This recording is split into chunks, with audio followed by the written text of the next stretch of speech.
ఆ పెళ్ళైన అప్పటి నుంచి కూడా వాళ్ళ పేరెంట్స్‌కి ఒక్క రూపాయి కూడా ఇవ్వలేదు. హ్మ్. అలాంటిది మరి మీరేమో సహాయం చేసినా కూడా చెప్పుకోని వ్యక్తి అని మీరంటున్నారు. హ్మ్. ఎలా నమ్మాలి అంటారు? అంటే అమ్మ నాకు తెలిసినంత వరకు హ్మ్.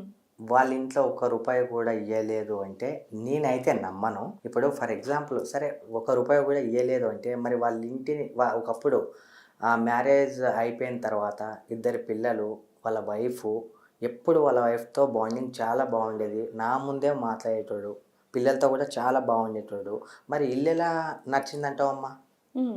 మరి వాళ్ళ ఫ్రెండ్స్ వాళ్ళ మదర్‌ని ఎందుకు చూడట్లేదు అంటారు? అమ్మ మదర్ అండ్ అది ఫాదర్‌ని వాళ్ళని. ఈ మధ్య కాలంలో అది ఏమంటారు ఆ పవిత్ర అనే వేస్ట్ వచ్చి అది రావడం వల్ల ఇవన్నీ జరిగాయేమో నాకు తెలిసి గానీ 100% ఫ్యామిలీని అప్పుడు బానే చూసుకున్నాడు. బానే ఉన్నాడు. ఎందుకంటే ఒకటే కార్‌లో మేము కలిసి వెళ్ళేటోళ్ళం షూటింగ్‌కి. హ్మ్. నాకు తెలుసు.